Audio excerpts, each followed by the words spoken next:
Welcome everyone. हम लोग inclusive education को पढ़ रहे थे और इंक्लूसिव एजुकेशन कंप्लीट हो चुके हैं। इंक्लूसिव एजुकेशन का ही पार्ट है गिफ्टेड स्टूडेंट। इंक्लूसिव एजुकेशन में हम लोगों ने जो डाइवर्सिटी देखा, इंक्लूसिव एजुकेशन जो ये यूनिटी इन डाइवर्सिटी को शो करती है। डाइवर्सिटी का एक इंपॉर्टेंट पार्ट गिफ्टेड स्टूडेंट का है, उसको हम लोग आज शुरू करेंगे। बेसिक इंक्लूसिव एजुकेशन में क्लास हो चुकी है, बहुत इंपॉर्टेंट बातें उनमें चली है। आज हम लोग गिफ्टेड स्टूडेंट के बारे में देखेंगे। गिफ्टेड स्टूडेंट, प्रतिभाशाली बालक। प्रतिभाशाली बालक कौन है? प्रतिभाशाली बालक ही क्यों बोला जाता है इसे? ये वर्ड को किसने लाया? तो आप गूगल पे सर्च कीजिए, लीता हॉलिंगवर्थ। उन्होंने ही ये इस वर्ड को लाया है, गिफ्टेड स्टूडेंट। गिफ्टेड स्टूडेंट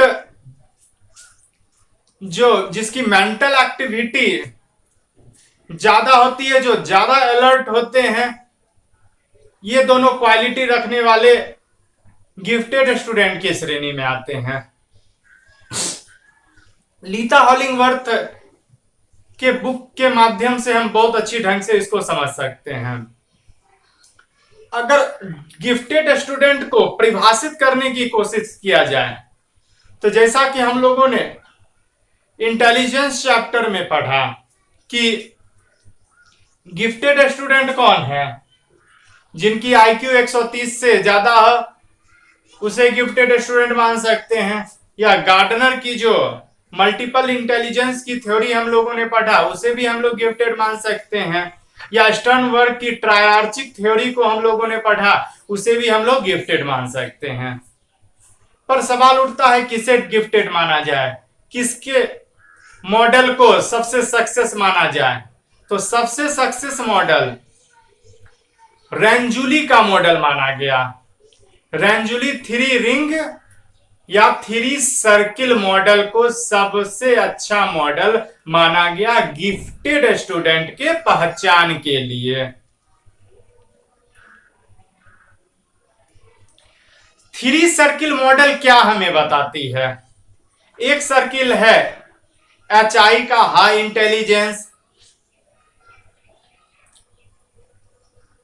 दूसरी सर्किल है हाई क्रिएटिविटी। तीसरी सर्किल है हाई मोटिविटी। मतलब जिसके पास इंटेलिजेंस हो, मोटिवेशन हो, क्रिएटिविटी हो, वो गिफ्टेड स्टूडेंट की श्रेणी में आएंगी। सबसे फेमस और सबसे अप्रोप्रिएट मॉडल रेंजुली के 3 सर्किल या 3 रिंग मॉडल को माना गया। इससे भी आपके क्वेश्चन टीचिंग एग्जाम्स में बार बार क्वेश्चन आपके पूछे जाते हैं। इसका एक ट्रिक की बात ये करते हैं थोड़ी देर में।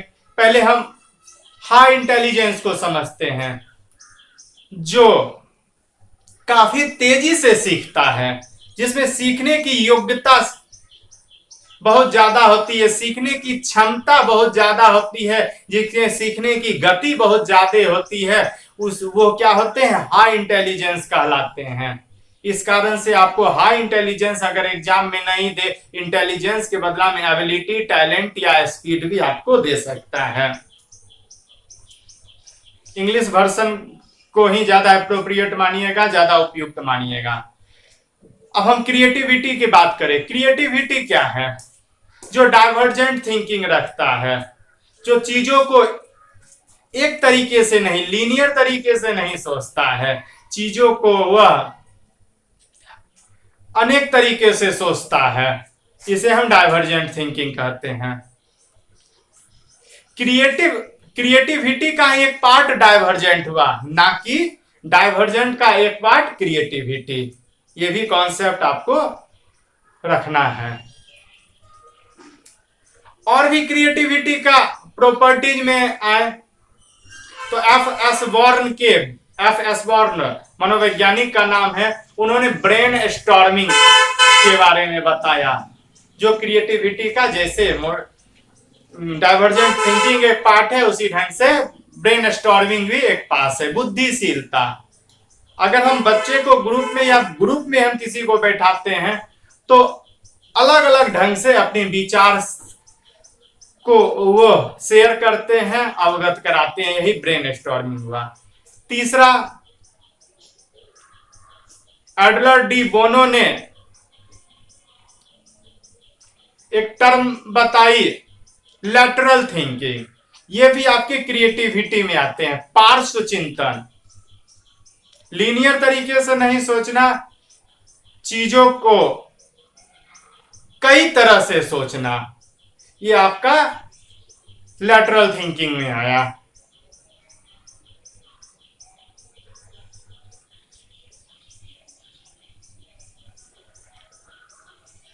ये सब क्रिएटिविटी के अंतर्गत आपके आते हैं। मोटिवेशन को हम कमिटमेंट भी कह सकते हैं, किसी चीज को करने की गहरी चाह, वही कमिटमेंट हुआ। उच्च वचनबद्धता, इसे हिंदी में कहते हैं। उच्च वचनबद्धता होनी चाहिए, ये चीज करना है तो हमें करना है, any how any cost. Passion रखना है, पैशन मतलब होता है गहरी चाह।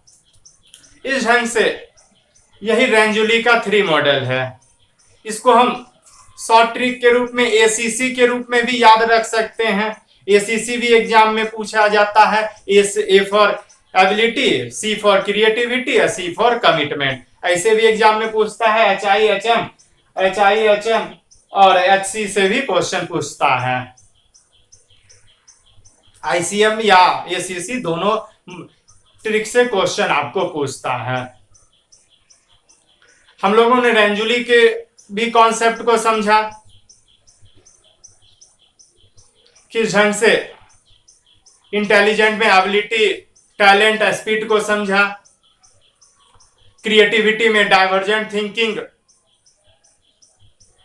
जिसमें एक ही आंसर नहीं, हर विद्यार्थी अगर गाय पे लिखेंगे तो अलग अलग लेख लिखेंगे, ये डाइवर्जेंट थिंकिंग का उदाहरण हुआ।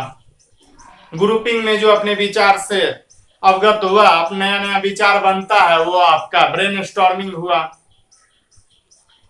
और आप लैटरल थिंकिंग, पार्श्व चिंतन, एक तरीके से नहीं, उसको दूसरे तीसरे तरीके से भी सोचते हैं, ये आपका लैटरल थिंकिंग हुआ।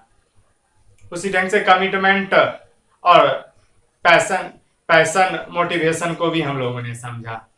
एक बुक को भी आप लोग पढ़ने की कोशिश कीजिएगा, गूगल में सर्च करने की कोशिश कीजिएगा। Gifted people are not born but made, gifted people are made not born. Gifted people जन्म से ही नहीं होते हैं, उसे बनाए जाते हैं। ये भी बहुत अच्छा कॉन्सेप्ट है। बुक किसने लिखा, आप खुद सर्च करके उसको कीजिए। इन सभी के माध्यम से हम लोगों ने आज गिफ्टेड स्टूडेंट के बारे में जाना। गिफ्टेड स्टूडेंट के क्या कारण है? देखिए, साइकोलॉजी में किसी भी चीज का 2 ही कारण होते हैं, हेरिडिटी और इन्वायरमेंट। लता मंगेशकर, सचिन तेंदुलकर, साइना नेहवाल, विराट कोहली, ये सब बहुत एग्जाम्पल हैं जो गिफ्टेड स्टूडेंट के हैं। इंटेलिजेंस चैप्टर में हम लोगों ने इसे जैसा पढ़ा कि 10 साल तक उसे अच्छे इन्वायरमेंट अगर दिया जाए तो वो चीज कर सकता है, अच्छे बन सकते हैं। इन लोगों के गार्डनर के सेंस में अगर देखा जाए, लता मंगेशकर, सचिन तेंदुलकर, साइना नेहवाल, विराट कोहली को हेरिडिटी के अनुसार ब्रेन का, लता मंगेशकर में संगीत का पार्ट, सचिन तेंदुलकर में आपका खेल का पार्ट, ब्रेन का वो पार्ट आपका ज्यादा डेवलप था, जिसके कारण से वो गिफ्टेड स्टूडेंट बन पाए। इन्वायरमेंट का एग्जाम्पल देखते हैं, अभिषेक बच्चन का। अमिताभ बच्चन ने तो कोई कसर नहीं छोड़ी होंगे उसे इन्वायरमेंट देने के लिए, लेकिन ब्रेन का वो पार्ट क्या हो गया, डेवलप नहीं हो पाया, जिसके कारण से वो एक्टिंग में ज्यादा आगे तक नहीं बढ़ पाए। इस तरह से हम लोगों ने अभिषेक बच्चन के एग्जाम्पल से देखा कि एनवायरमेंट मिलने पर भी कैसे हेरिडिटी के कारण वो आगे नहीं बढ़ पाए, और एक अच्छे एनवायरमेंट मिलने के कारण